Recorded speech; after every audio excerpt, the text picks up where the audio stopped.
Bismillahirrahmanirrahim. Allahumma salli ala ali Muhammad sallallahu ta'ala alayhi wa sallam. Assalamu alaikum. Welcome to 365 degrees on 365.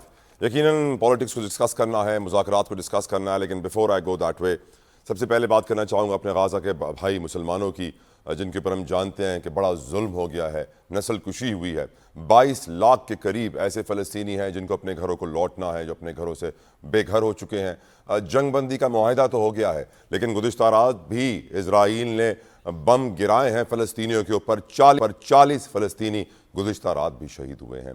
एक तरफ जंगबंदी का ऐलान, दूसरी तरफ जश्न भी चल रहा है, बमबारी भी की जा रही है, क्योंकि जंगबंदी का मुआहदा इतवार से नाफिजुल अमल होगा। इसलिए इतवार तक लगता है कि इजराइल अपनी बर्बरियत शायद जारी रखे। लेकिन एक बात तो वाज़ेह है, इस पूरी सूरत हाल के बाद इजराइल का गंदा, मनहूस, एक दहशतगर्द चेहरा पूरी दुनिया के सामने है। मैं नहीं समझता कि इजराइल जंगबंदी मुआहदे की पासदारी करेगा। टाइम बाइंग टेक्निक ज़रूर है इसराइल की ये, क्योंकि वो लबनान में कार्रवाई करना चाहता है, वो शाम में कार्रवाई करना चाहता है, वो मिस्र में कार्रवाई करना चाहता है। यकीनन उसका ग्रेटर प्लान तो यही है, बड़ा नक्शा निकाल चुका है। इसलिए मैं इस जंगबंदी मुआहदे से खुश तो ज़रूर हूँ, मुत्तमईन नहीं हूँ, क्योंकि मैं जानता हूँ कि ये यहूदी किसी मुसलमान के दोस्त नहीं हो सकते।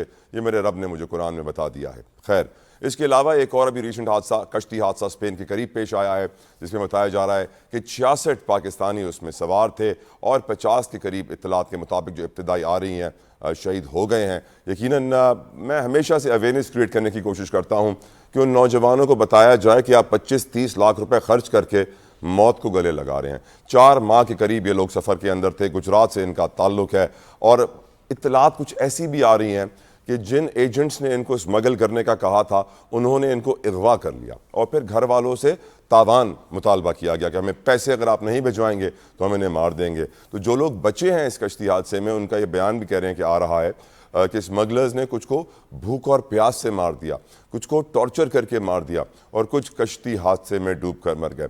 यकीनन हमारे नौजवान हमारा असासा हैं। वज़ीर आज़म ने कार्रवाई भी की थी, FIA के हुकाम सस्पेंड भी हुए थे, उनके ऊपर बड़ी एक्शन भी लिया गया। बट सैडली जब तक नौजवानों का एतमाद इस मुल्क पे बहाल नहीं होगा, वी वॉन्ट मूव फॉरवर्ड। चलें अब प्रोग्राम को आगे बढ़ाते हैं, मुज़ाकरात की बात करते हैं। हुकूमत और अपोजिशन के माबैन होने वाले मुज़ाकरात की बात करें, इसका तीसरा राउंड आज हुआ। स्पीकर कौमी असम्बली याद सादे की सरबराही में होने वाली अहम नशिस्त में बिलाखिर PTI ने अपने तहरीरी मुतालबात पेश कर दिए। फिलहाल ये खबरें ज़ेर गर्दिश हैं कि आज के डायलॉग खुशगवार मूड में हुए हैं।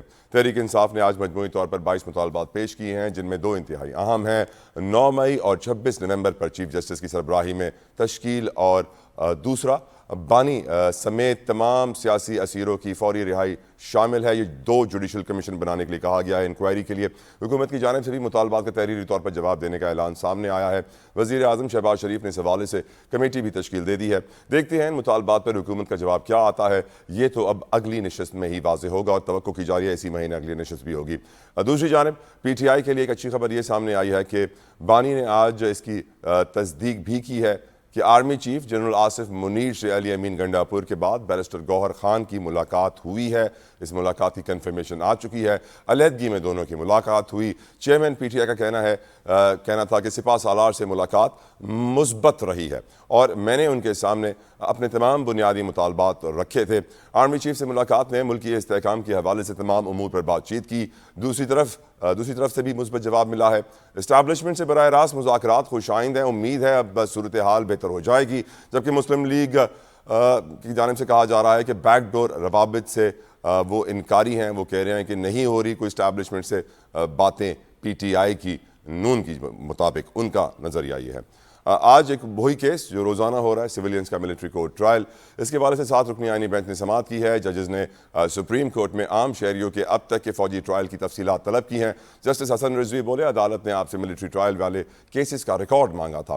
ख्वाजा हारिस ने कहा, अदालत को एक केस का रिकॉर्ड जायजे के लिए दिया गया है। जस्टिस मोहम्मद अली मजहर बोले, अदालत प्रोसीजर देखना चाहती है, क्या फेयर ट्रायल कि मिलिट्री कोर्ट में तकाजे पूरे किए जा रहे हैं। वकील बोले, हाई कोर्ट्स नहीं सुप्रीम कोर्ट्स मेरिट्स का जायजा ले सकती हैं। जस्टिस मंदोखेल बोले, सवाल यह है कि क्या सिविलियन के मिलिट्री ट्रायल वाले कानून में तरमीम हो सकती है? वकील ने कहा, आर्टिकल 10A में पहले भी फेयर ट्रायल के मुख्तलिफ आर्टिकल्स मौजूद थे। जस्टिस मंदोखेल ने इस्तफसार किया, आर्मी एक्ट का बनाने का मकसद क्या है? ख्वाजा हारिस ने कहा, आर्मी एक्ट का मकसद आर्म्ड फोर्सेस की सरगर्मियों में कोई रुकावट ना आए है। जस्टिस मंदोखेल बोले, क्या क्रिमिनल सरगर्मियों को अलग से कानून साजी होती है तो ये मसाइल ना होते? वकील ने कहा, कानून में बेहतरी का अमल साथ साथ चलता रहा है। जस्टिस जमाल मंदोखेल ने समाअत के अख्ताम पर कहा, वकील दफा कोशिश करें कि कल तक दलाइल मुकम्मल कर लें, जिसके जवाब में ख्वाजा हारिस साहब बोले, पूरी कोशिश करूंगा, जो हमेशा ही कहते हैं, लेकिन दलाइल मुकम्मल नहीं हो रहे हैं। खैर, यकीनन ये सारे इशूज़ हम आज डिस्कस करेंगे। इसके अलावा भी और बहुत सारे इंपॉर्टेंट जो हम जानते हैं, कल बड़ा फैसला आने वाला है 190 मिलियन पाउंड केस का, साथ साथ 4 जजेस को तरक्की भी मिलने वाली है, और हम ये भी जानते हैं कि अलीमा खान दुआएं कर रही हैं कि फैसला आ जाए। आखिर में भी आपको बता दें कि 26वीं आईनी तरमीम और रेगुलर बेंचों के इख्तियार से मुताल्लिक केस की समाअत करने वाले बेंच को हम जानते हैं कि आज वो टूट गया। जस्टिस मंसूर अली शाह बोले, आज केस नहीं चल सकता, केस को चलाने के लिए नया बेंच बनाना पड़ेगा। आर्टिकल 191A के इख्तियार समाअत से मुताल्लिक केस में अदालत उज़्मा ने रजिस्ट्रार सुप्रीम कोर्ट को हिदायत की है कि उसी बेंच के सामने केस लगाया जाए जिसने 13 जनवरी 2025 को केस सुना था। यकीनन ये भी एक बहुत इंपॉर्टेंट इशू है जो हम आज के प्रोग्राम में डिस्कस करेंगे। मेरे साथ बहुत कमाल पैनल मौजूद है। विदाउट एनी फर्दर डिले उनका तारुफ करना चाहूँगा। प्रोग्राम में हमें ज्वाइन किया है खुर्रम हमीद रोकड़ी साहब ने, आमिर मुगल साहब ने एंड तैमूर टालपुर साहब फ्रॉम पीपल्स पार्टी में ज्वाइन कर चुके हैं या कर रहे होंगे, और मलिक रफ़ीक रजवाना साहब हमारे साथ नून लीग के सीनियर रहनुमाए गवर्नर रह चुके हैं, ज्वाइन कर रहे हैं। रफ़ीक रजवाना साहब, मैं आपसे गुफ्तगू का आगाज़ करना चाहूँगा। सर रजवाना साहब, अगर मैं आपसे पूछूं कि ये जो हमारे नौजवान हैं, क्योंकि मैं आज बड़ा मेरा दिल डूबता है जब मैं खबर सुनता हूं कि हमारे नौजवान किस तरह स्मगल होने की कोशिश करते हैं, गैर कानूनी रास्ता इख्तियार करते हैं। इस पर कुछ देर पहले ये खबर आई कि स्पेन के करीब कश्ती डूब गई है, 50 के करीब पाकिस्तानी हलाक हो गए हैं। हम किस तरह अपने नौजवानों को ये एहसास दिलवाएं मलिक रफ़ीक रजवाना साहब के पाकिस्तान के अंदर भी बहुत मौके मौजूद हैं। सैडली 25-30 लाख रुपए खर्च करके ये एजेंटों के हत्थे चढ़ जाते हैं। इन एजेंटों ने तो उनको किडनैप कर लिया और तावान मांगना शुरू हो गए घर वालों से।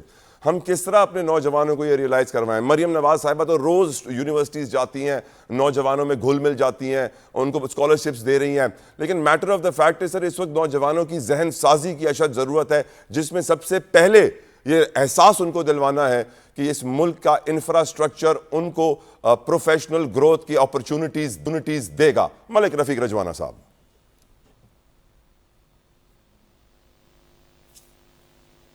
Do we have Malik Saab with me? I think उनको कुछ प्रॉब्लम है technical. Will move ahead. Rokhri sahab, the same question goes to you sir. देखिए, ये जो है ना, नौजवानों का यहाँ से जाना, सबसे पहले इसको सरासर जुर्म करार दिया जाएगा और जुर्म समझा जाएगा। और आप ये देखेंगे कि ये वाले काम स्पेसिफिक इलाकों में होते हैं। आप देखेंगे गुजरात में होगा, अगर किसी इलाके में चर्स बिकती है तो वो पूरा इलाका चर्स बेचना शुरू कर देगा। किसी इलाके के अंदर ये वाली जो स्मगलिंग है, ह्यूमन स्मगलिंग, तो वहां पे वो काम शुरू हो जाएगा। हमें बहुत अहम समझते हुए इसको, और दुनिया में जो तब्दीली आ रही है कि यूएसए के अंदर जो पॉलिसी वो नई मुरतब कर रहे हैं, यूके के अंदर, इवन इटली के अंदर, कि वो तमाम इन लोगों को, इनको वो एक टर्म नई इजाद हुई है जो बल्कि बनती भी है, एलियंस के तौर पे वो कह रहे हैं, और वो ये जिम्मेदार करार दे रहे हैं कि तमाम जुराइम का, ये जो एलियंस हैं जो इलीगल तरीके से उनके मुल्कों के अंदर जाते हैं, वो तमाम लोग जुर्म भी करते हैं वहां पे जाके, तो बातें जुड़ती हैं। अब पाकिस्तान के ऊपर एक और बहुत बड़ा इशू है कि यहाँ पर इसी गैंग में ये जो भिजवाता है बाहर पेशेवर भिखारियों को मुख्तलिफ ममालिक में पिछले 5-7-8 साल में आप देखेंगे कि ये एक नया मामला खड़ा हुआ है कि पूरी दुनिया के अंदर पेशेवर भिखारियों को भेजा जा रहा है। तो इन तमाम अमल को हम इसको देखें ना, हम कहें कि जी ये बेचारे नौजवान हैं, नहीं, नॉट एट ऑल। ये ट्रेंड डेवलप होता है, और उस जुर्म को क्योंकि जुर्म नहीं समझा जाता तो वो काम होता है। रियासत को यहाँ पर बहुत जरूरी है कि वो कानून साजी भी करे, और एफआईए या दीगर इदारे जहां से इनको सहूलतकारी होती है बाहर भिजवाने में, उनको भी पकड़ें। और प्लस अमेरिका में अंदर अभी आप देखेंगे कि ट्रंप ने कहा है कि कोई इलीगल जो ये वाला काम करेगा, ह्यूमन ट्रैफिकिंग, बच्चों की खास तौर पर, तो उनके लिए उस पर सजाए मौत तजवीज की है। आपके पास पाकिस्तान में एक सारिम साहिब हैं जिन्होंने इलीगली यहाँ से बच्चे जो हैं वो बच्चे कोई लावारिस बच्चे नहीं थे, माँ बाप वाले, और उन्होंने यहाँ से बाहर के ममालिक में जाकर बेचे $6,000 में। तो इस तमाम घिनौने अमल को रोकना जरूरी है। और ये जो नौजवान अभी गए, आपने लफ्ज उनके लिए इस्तेमाल किया शहीद का, तो मैं इसके ऊपर कहूंगा कि ये लफ्ज शहीद मैंने शहीद नहीं किया, मैंने हलाक कहा सर, मैंने हलाक हो गए। अच्छा, हाँ, हलाक का, यस, आई थॉट कि आई एम सॉरी अगर आप, मैं समझा ये हलाक है। ना सिर्फ ये अपने मुल्क के साथ इन्होंने जुर्म किया, बल्कि इनके माँ बाप भी जिन्होंने इनको फैसिलिटेट किया, वो रंग बरंग देख के कि जी बाकी चले गए हैं तो अब ये भी जाएं, और इनकी जिंदगियां तबाह हुई। मुल्क सबसे पहले इनकी अपनी जिंदगियां जो तबाह हुई, और ये मर गए, और दूसरा मुल्क के लिए भी काम बदनामी, और तीसरा उन घर वालों के लिए भी। जबकि यहां पर आपके पास small medium industry, cottage industry के इतने चांसेस हैं और इतना काम होता है। साथ गुजरांवाला के गुजरात के गुजरांवाला है, आप नहीं सुनेंगे कि गुजरांवाला के लोग वहां पे जा रहे हैं। आप साथ उसके सियालकोट है, आप नहीं सुनेंगे कि सियालकोट के जा रहे हैं। ये लत पड़ी हुई है सिर्फ और सिर्फ एक खास इलाके के अंदर, गुजरात। इसी तरह मैं जैसे स्टार्ट में कहा था कि एक इलाका चर्स बिकना शुरू होती है, वो तमाम के तमाम चर्स बेचना शुरू कर देते हैं। कहीं पे हेरोइन बिकना शुरू होती है, वो हेरोइन का काम पकड़ना शुरू कर देते हैं। तो लॉ एंड ऑर्डर की भी जरूरत है। और इन बच्चों, और आप देखेंगे कि ये बहुत ज्यादती है।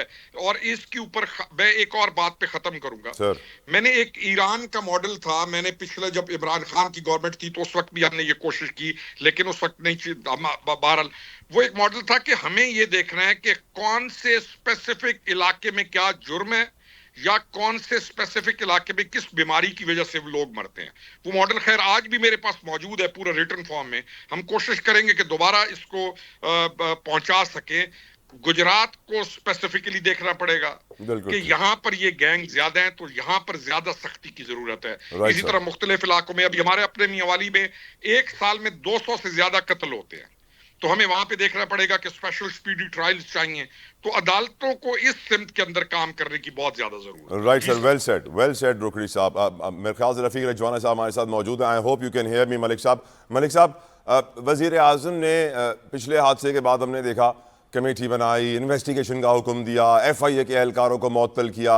हर हादसे के बाद हुकूमत हरकत में आती है, बट सैडली सर, जिस तरह हम कभी दहशतगर्दी पर काबू नहीं पा सके, उसी तरह हम कभी अपने नौजवानों को इस बात का एतमाद नहीं दिलवा सके कि पाकिस्तान में उनका बेहतर मुस्तकबिल है। क्यों हमारा नौजवान कहता है बाय हुक और बाय क्रुक मैं मुल्क से बाहर निकलूं? और स्पेशली जो बात अभी रोकड़ी साहब ने की, बड़ी वैलिड बात की कि एक सर्टेन रीजन के अंदर एक सर्टेन प्रॉब्लम है, तो उस तरह वहाँ पर भी इंटेलिजेंस बेस्ड ऑपरेशन होना चाहिए, जिस तरह हमारी फौज दहशतगर्दों के खिलाफ करती है। रफीक रजवाना साहब, क्यों निज़ाम नाकाम रहा नौजवानों को कश्ती हादसों से बचाने में? देखिए, निजाम की बात अपनी जगह पे है। अफसोस है कि ये पता होता क्या है, जो मेरा अपना एक मेरी असेसमेंट है, ये मंडी बहाउद्दीन और गुजरात और इसके इर्द गिर्द के लोग, वो जो पुराने लोग वहाँ गए हुए हैं ना जी, वो जब वापस आते हैं तो बड़े बड़े घर बना लेते हैं। जैसे मीरपुर आजाद कश्मीर में आपने कभी देखा हो, तो रहते वो दुनिया के दूसरे कोनों में है, यूरोप में है, मगर एक दूसरे के मुकाबले में वो बड़े बड़े घर बनाते हैं, 4-4 मंजिला, 40-40 कमरे, और रहते फिर वापस उन्हीं मुल्कों में है। तो ये इस तरह से उनके घर में जरा कोई आसूदगी देखते हैं तो वो समझते हैं हम वहां जाके आसूदा हो जाएंगे। अब सबसे पहले तो बात ये, अच्छा अगर मुल्क में मौके खुदा ना खासा नहीं है, यहाँ दुनिया सर्वाइव कर रही है, लोग मेहनत कर रहे हैं, ये तो हिम्मत हारने, वहां जाके हिम्मत कर लेंगे। अपने मुल्क में हिम्मत नहीं करनी है, वहां जाके वो काम कर लेंगे। यहाँ पे मजदूरी भी नहीं करनी, काम भी नहीं करना, प्लस जितने लाखों रुपए ये उन डाकुओं को, चोरों को, जो ह्यूमन ट्रैफिकर है, उनको देके जाते हैं। उनसे तो आधे पैसों में, 1/4 पैसों में कोई रेडी लगा लो, दुकान खोल लो, कोई कारोबार कर लो, ठीक है जी। और तीसरी बात जो सबसे अहम है कि ये जो ग्रुप्स है भेजने वाले और जाने वाले हैं लालच, और भेजने वाले हैं ठग। तो ठगों के, लालचियों के शहर में ठग भूखा नहीं मरता है। ठीक, और आप ये भी तो कही सर, पकड़ने वाले हो गए नाकाम, जिसमें है आपके वजीर आज़म। नहीं, नाकाम नहीं, पकड़ने वाले मेजॉरिटी, पकड़ने वाले जो है they are privy to all this. वो मिले होते हैं, ये थोक के हिसाब से तो वो एजेंट पासपोर्ट बनवाते हैं। सर वो कोई एफआईए बंदा वालों को जबरदस्ती- भी, एफआईए वालों को मुअत्तल किया था, वो 8-10 महीने के बाद सजा काटने के बाद वापस आएंगे, वही काम शुरू करेंगे। वो असल में बात यह है मुअत्तल करने का और सारी चीजों का सजा काटने का, सबसे पहले यह कि इन चीजों का सबूत बनाना पड़ता है लीगली। इसके लिए किसी को नौकरी से निकालने के लिए बहुत कुछ देखना पड़ता है, अदालतें तो शवाहिद की बुनियाद पर फैसला करती है, ठीक है। इसके लिए बहुत सख्ती करनी पड़ेगी, कोई रियायत की जरूरत नहीं है इतने अरसे से। अच्छा फिर एक और बात है, बंदे बेचारे डूब गए, घर वाले भी अफसुर्दा है, मगर जब भेज रहे होते हैं घर वाले में रोकने की जरूरत नहीं होती। अपने जेवर बेच, अपने जानवर बेच, लोगों से कर्जा ले भाई तो सर उसी वक्त घर कत्ल वालों कर को लो। सर मालूम है ना कि वो बाहर जाएंगे तो जिंदगी सवर जाएगी, उनको यही ख्वाब तो दिखाए जाते हैं सर, ये ख्वाब झूठे ख्वाब हैं, इनको तोड़ेगा कौन। अच्छा बात यह है कि ख्वाब तो सारे सारे के सारे चकनाचूर हो गए। वो वहां पे लोग उनकी नाशे जो है ना वो देखने को तरसते हैं कि चलो उनकी तदफीन हमारे शहर में, हमारे गांव में हो जाए तो हम चलो उनकी कब्र पे जाके जो है ना कोई दरूद फातिहा भी पढ़ सके। तो देखे सबक नहीं सीखते हैं, तो देन दे हैव टू सफर।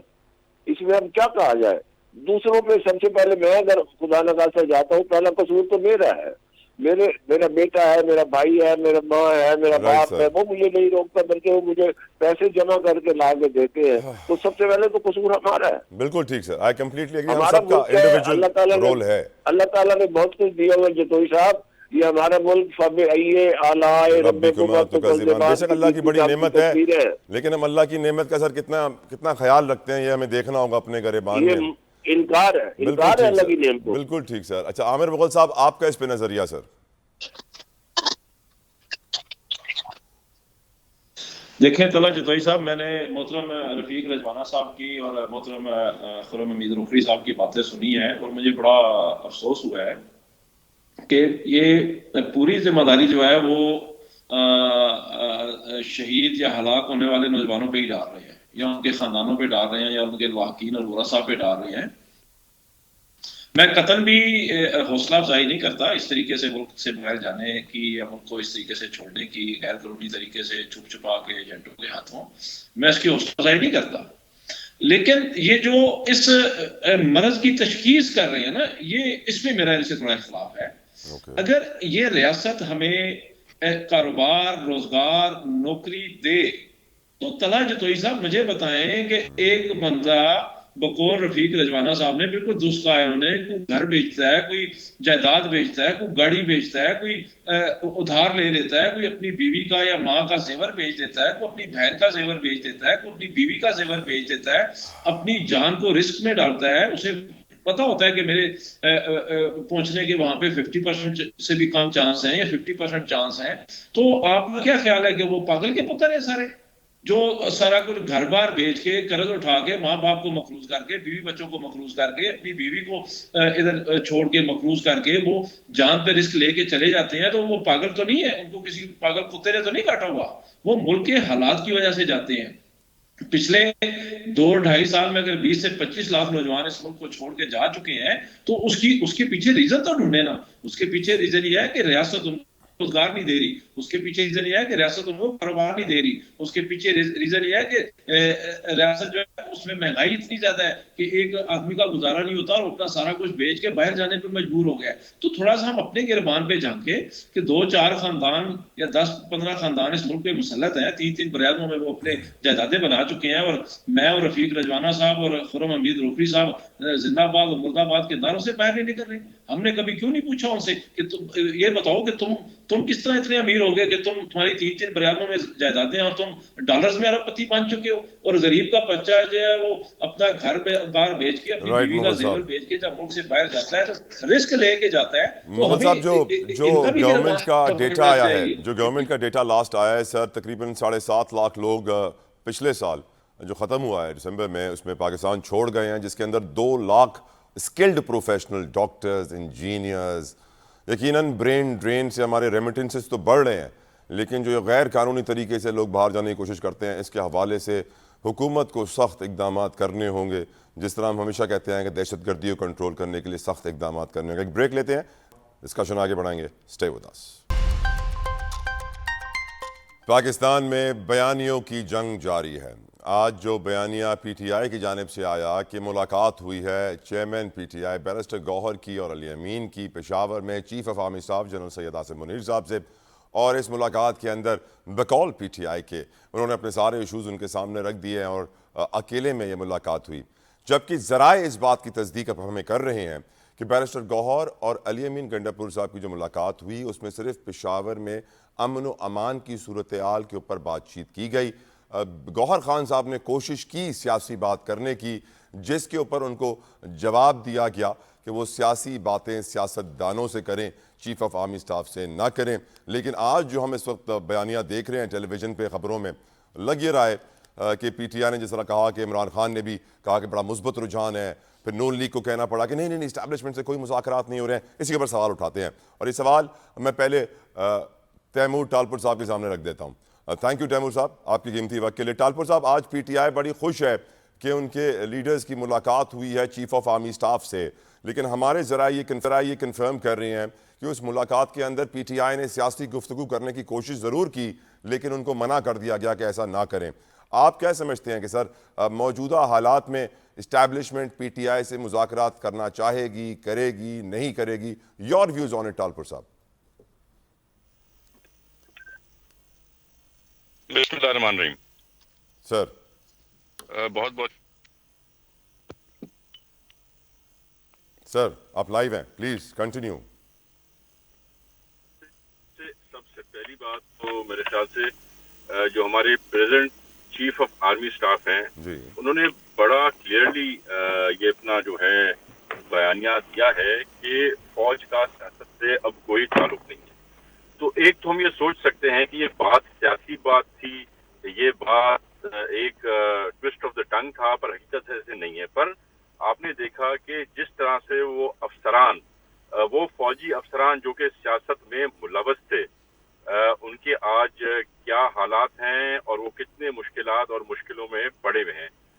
और वैसे भी जहाँ तक हम जानते हैं जनरल हाफिज आसिम मुनीर साहब के बारे में तो यही सुना है कि जो बात करते हैं उसको आखिर तक पहुंचाते हैं और अपने जबान के पक्के हैं। तो मेरे ख्याल से ये कोशिश जरूर है इमरान खान की, ये कोशिश जरूर है इनकी क़यादत की कि किसी भी तरह एक बार फिर से जैसे पहले बाजवा साहब की गोद में छलांग मार के बैठ गए थे, तो इस बार भी छलांग मार के और आसिम मुनीर साहब की गोद में बैठ जाए। पर मेरे ख्याल से एक डेकोरम और एक डिस्टेंस जो है फौज ने रखा है, जो कि जरूरी है।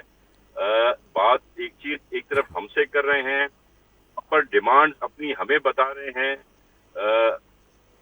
5 डिमांड्स हमारे पास आती हैं, तो जब हम डिमांड्स को अंदर से देखते हैं और पढ़ते हैं, तो पहली डिमांड है इमरान खान को छोड़ दो, दूसरी डिमांड है इमरान खान को छोड़ दो, तीसरी डिमांड है इमरान खान को छोड़ दो, चौथी डिमांड है इमरान खान को छोड़ दो। तो इसके अलावा तो कोई ऐसी वाज़ेह डिमांड मेरे ख्याल से नजर नहीं आती है सिवाय के रिलीफ के। तो ये पूरी कोशिश कर रहे हैं कि किसी तरह से एक बार फिर ये चले जाएं टूवर्ड्स फौज के कहने पर, या फिर किसी तरह से हमें राजी करें कि हम इनको अपनी गोद में बिठा। तो मेरे ख्याल से दोनों जगहों पर कुछ भी इनका हल निकलना नहीं है। हम चाहते हैं सियासी गुफ्तगू, सियासी बातचीत हो, इस मुल्क के मुस्तकबिल के बारे में बात करें, इकोनॉमिक पॉलिसीज के बारे में बात करें। ठीक सर, ठीक सर। पर सिर्फ जेल से निकालो उसको आगे लेके जाओ। Allah sir. Malik Rafiq Rizwana sahab from PMLN is also with me. Rizwana sahab, आपकी नज़र में आर्मी चीफ की मुलाकात को सियासी रंग देने की क्या कोशिश की गई है पीटीआई की जानिब से?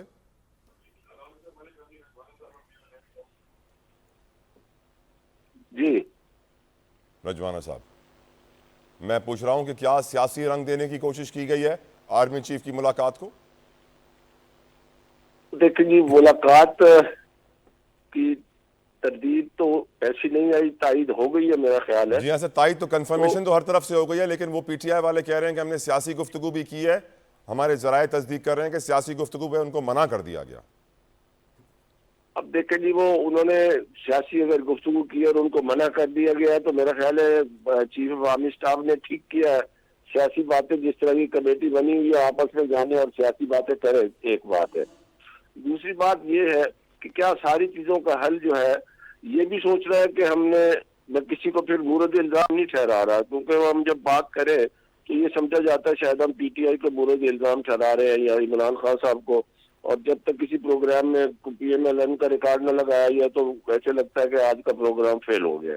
मैं ये कहता हूँ कि जो कुछ भी हुआ, इमरान खान साहब ने अदम एतमाद के बाद जो कुछ भी किया, असेंबलियों से निकल गए, असेंबली तोड़वा दी, राइटली और रॉन्गली में भी मैं नहीं जाता, ठीक है। आज जहां वापसी हुई है तो क्या ये सारा कुछ दरमियान में जो कुछ हुआ, क्या खोया क्या पाया पीटीआई ने? पीटीआई क्या फेस कर रही है? क्या all these things could be avoided?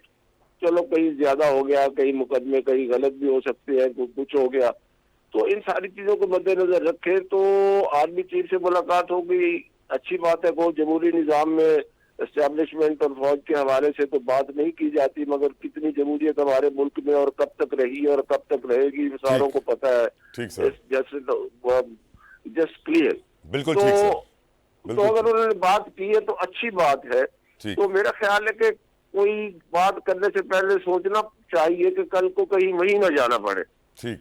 और कल को ये ना हो कि मौलवी जब आप टेबल पे बैठे तो आपका केस कमजोर हो के आप तो ये दावे करते थे तो आज फिर उसी टेबल पे आके बैठ गए हैं। ठीक सर। तो मैं तो एक पॉजिटिव आदमी हूँ, मेरी ख्वाहिश है जहां जहां भी ये मिलते हैं, किसी से मिलते हैं, कमेटी बन गई है, चीफ ऑफ आर्मी स्टाफ से मिले हैं, मसले का हल निकलना चाहिए। और मसला जो है वो ये नहीं है कि इमरान खान साहब को जेल से निकालें, मुकदमात खत्म करें। मसला तो ये है कि कॉन्फिडेंस बढ़े, इस मुल्क की तरक्की हो, मुकदमात अपने अंजाम को पहुंचे। ठीक है, अगर माफी मांगते हैं तो वो भी मेरा ख्याल है गालिबन ISPR की तरफ से आएगा, कौम से माफी मांगे। अब माफी मांगने में कोई हर्ज नहीं है, बशर्ते कि माफी मांगने वाले समझे कि हमने गलती की है। तो ये सारी चीजें हैं, अगर हम अपने अपने गिरबान में झांके तो हर बंदे से, हर पार्टी से, हर सियासी क़यादत से, सियासी लीडर से, जमातों से गलतियां होती रही है। और आर्मी चीफ ने कहा था सर कि इंसान गलतियों का पुतला होती रहती है। अलाउ मी सर, रोकड़ी साहब भी साथ हैं। रोकड़ी साहब, क्योंकि आप फौज के नज़्म ज़ब्त का हिस्सा रहे हैं, समझते हैं, जानते हैं, फर्स्ट हैंड एक्सपीरियंस किया है। अब सर इस बात में तो कोई शक नहीं है कि पाक फौज की मुदाखलत पाकिस्तान के सियासी तारीख में भरी पड़ी हुई है। आज की जो 5 फौज के हमारे सिपा सालार हैं, PTI की तरफ से ये रंग दिया गया कि मुलाकात में सियासी गुफ्तगू हुई, लेकिन अब ज़राए तरदीद कर रहे हैं कि नहीं, सियासी गुफ्तगू नहीं हुई। सर हर पाकिस्तानी रोकड़ी साहब समझता है कि पाकिस्तान के हर मसले का हल चीफ ऑफ आर्मी स्टाफ के हाथ में है। इसके ऊपर भी आप रोशनी डालिए।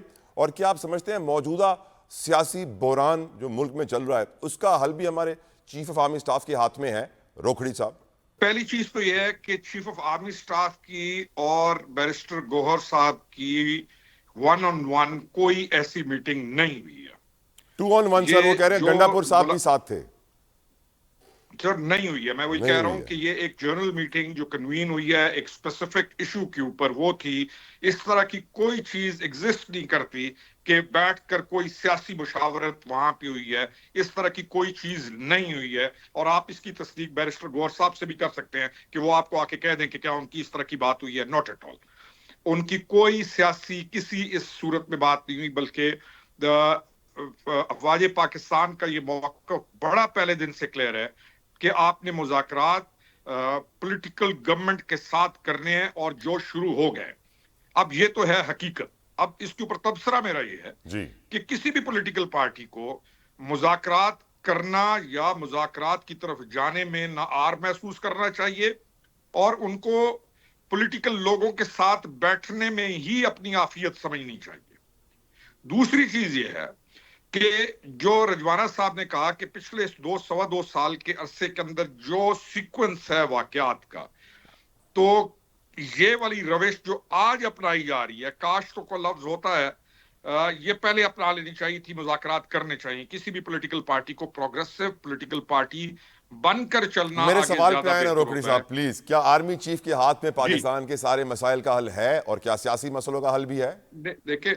देखें गुजारिश है कि फौज ने क्लैरिटी के साथ इन मुज़ाकरात को अपने साथ जोड़ा ही नहीं है और उन्होंने सारे का सारा मुज़ाकरात को स्टीयर किया और उन्होंने कहा कि आप जाके बैठें गवर्नमेंट ऑफ पाकिस्तान के साथ। पहली चीज तो ये है।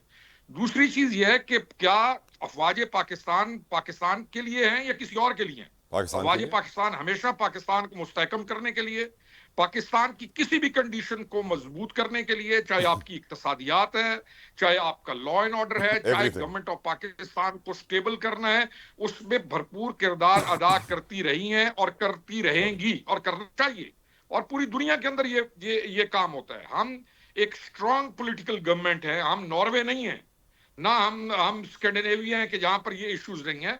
हमारे पास आप ये नहीं कह सकते कि अफवाज पाकिस्तान का आप कहें कि जी बिल्कुल ही, लेकिन दूसरी स्टेप में आप आए तो आपको इस दौर के अंदर वाज़े इशारे मिल रहे हैं कि गवर्नमेंट ऑफ पाकिस्तान को, एक पॉलिटिकल गवर्नमेंट को मजबूत भी कर रहे हैं और दूसरी पॉलिटिकल पार्टीज को भी वो यही कहते हैं, अगर ये जैसे है हम ये कहते रहे हैं कि आप एक पॉलिटिकल पार्टी के तौर पर पॉलिटिकल पार्टी के साथ बैठे। नैरेटिव तहरीक इंसाफ का बड़ा क्लियर था, उन्होंने कहा जी हमने ब्रेक लेनी है सर मुझे, तो फौज के इदारे के साथ बैठ रहे हैं, तो उन्होंने उस चीज को डिनाई किया और नहीं बैठे। और आज ये जो मुलाकात है, जिसको बताया जा रहा है मुलाकात है, हम इसको डिनाई करते हैं, हम जैसे लोग भी इसको डिनाई करते हैं कि नहीं ऐसी कोई चीज नहीं हुई। और बैठना इन्होंने पॉलिटिकल पार्टीज नहीं है, और पॉलिटिकल पार्टी का काम पॉलिटिकल पार्टीज के साथ बैठकर हल तलाश किया जाता है। एक ब्रेक लेने दें रोकड़ी साहब, प्लीज ब्रेक लेते हैं व्यूअर्स, ब्रेक से वापस आएंगे, डिस्कशन को आगे बढ़ाएंगे। कल फैसला आएगा या होगा मौखर? After this break. Imran Khan की बहन अलीमा खान ये दुआ कर रही हैं कि कल फैसला आ ही जाए, वो फैसला जो 3 बार मौखर हो चुका है, वो फैसला जिसको कहा जाता है कि आने के बाद चैलेंज किया जाएगा हाई कोर्ट में, तो 5 मिनट नहीं रहेगा। मलिक रफीक रजवाना साहब, आपकी नज़र में कल फैसला आ जाएगा? और सर अगर कल फैसला आ जाता है और कल ही शाम को जुडिशल कमीशन के इजलास में उन्हीं जज साहब को तरक्की देकर हाई कोर्ट का जज बना दिया जाता है, तो फिर लोग क्या कहेंगे? मलिक रफीक रजवाना साहब।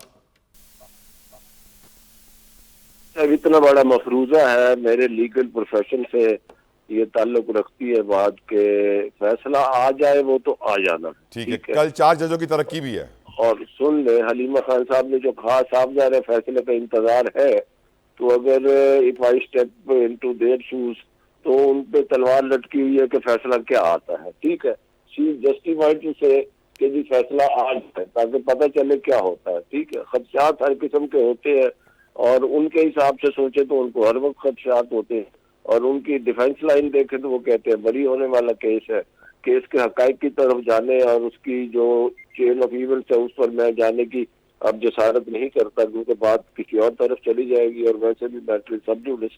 तो बाकी जो आपने कहा उनके जज बनने वाली बात है, ये भी अब ठीक सर, बात ये कि हमारे यहाँ, मैं तो बड़ी दफा कह चुका हूँ, हमारे यहाँ बाद ऐसी चीजों पे भी कोई साहब डिस्कशन होती है और टॉक शोज होते हैं जिनकी जरूरत नहीं होती। ऑनेस्टली मैं बात करना छोड़ दूंगा, अगली बार मैं आपसे सवाल नहीं पूछूंगा, वक्त कम है। रोकड़ी साहब, your views on it sir. तो देखें, एक फैसला है, एक बहुत मजबूत केस है, और ये वो केस है जो कि इंटरनेशनली भी एक्सेप्टेड है कि ये चीज हो चुकी है, तो इसका फैसला आना चाहिए। और अगर शाम को जज साहब को तरक्की मिल जाए तो फिर आप क्या कहेंगे? देखिए, मेरी बात सुने, मैं इन तरक्की, जैसे रिजवाना साहब कह रहे हैं ना, तरक्कियां या ये चीजें, क्या ये फैसला नहीं होगा तो तरक्की नहीं मिलेगी? या एक कब हमें तो जाना चाहिए इस बुनियाद पर कि अहलियत की बुनियाद पर, लियाकत की बुनियाद पर, काम की बुनियाद पर तरक्कियां मिलनी चाहिए लोगों को। और वो जो पुराना एक हमारा सिस्टम है, सिफारिश या सिर्फ और सिर्फ खुशामद, उसका खात्मा होना चाहिए। सर बड़े सीनियर लॉयर हैं अब्दुल कादिर मंदोखेल साहब पीपल्स पार्टी के, वो कहते हैं कि अदालत में चपड़ासी भर्ती होता है तो 3 बार इंटरव्यू होता है, जज को लगाया जाता है तो सिर्फ देखा जाता है कि उसकी लॉबी कैसी है, सिफारिश कैसी है। मैं वही कह रहा हूं ना जी कि अगर जो जिनको बनाया जा रहा है, अगर वाकई वो सिफारिश और सिर्फ उसकी बुनियाद पर है, फिर हमारा तजिया बनेगा। लेकिन अगर हम ये देखें कि बंदे मेरिट की बुनियाद पर या लियाकत की बुनियाद पर आगे आ रहे हैं, तो फिर तो हमारा ये कंट्रोवर्सी नहीं बनती। यानी हम एक अमल को होता हुआ तो देखें। मैं रजवाना साहब की बात से एग्री करता हूं कि कुछ चीजें वाकई ऐसी हैं, क्योंकि हम, और आपका भी कसूर नहीं है, क्योंकि प्रेसिडेंसेस पीछे ऐसे मौजूद होते हैं कि बंदा सोचता रहता है कि फिर वही काम होगा। तो आई थिंक कि हमें ट्रस्ट करना चाहिए कि चीजें बेहतरी की तरफ जा रही हैं और जाएंगी। I am short on time, so sorry to interrupt. Talpur साहब, योर व्यूज ऑन इट। अगर सुबह को सजा हो जाती है और शाम में तरक्की हो जाती है जज साहब की, तो आप क्या कहेंगे? देखिए, चीजें बेहतरी की तरफ जा रही हैं और रोकड़ी साहब ने भी बड़ी पॉजिटिव बात की है। मेरे ख्याल से हमें पॉजिटिव रहना चाहिए। बहुत सी चीज़ें बेहतर हुई हैं और मैं समझता हूँ बहुत सी चीज़ें बेहतर होंगी। तो let's see good positive and good future and things that everybody is adjusted with. वो चीज़ें मेरे ख्याल से छोड़ देनी चाहिए कि मैं इलेक्शन हार गया तो पूरा सिस्टम करप्ट है, मैं इलेक्शन जीत गया तो पूरा सिस्टम ज़बरदस्त है। तो we have to move on now. Well said, well said. Thank you so very much Malik Rafiq Rizwana sahab, Rokhri साहब, टालपुर साहब, तीनों का नैरेटिव मुझे यहाँ से मिला। वो कहते हैं कि अगर आपको ये देखने को मिले कि आने वाले रोज़ जुम्मे के रोज़ 190 मिलियन काउंट का फैसला आ जाता है, इमरान खान को बड़ी सज़ा मिलती है और शाम में ही जुडिशल कमीशन के इजलास में जो 3-4 बजे करीब शुरू होना है, उसमें जो 4 जजेस को तरक्की मिलनी है हाई कोर्ट में, उसमें वो मोहतरम जज साहब भी शामिल हो जो कल सज़ा सुनाएंगे इमरान खान को, तो प्लीज़ ये मत समझिएगा कि उनको सज़ा सुनाने की वजह से इनाम दिया जा रहा है। अगर आप ऐसा समझेंगे तो आप गलत करेंगे। बकौल मेरे मेहमानों के, अपना ख्याल रखिएगा। सी यू ऑन मंडे। अल्लाह हाफिज़।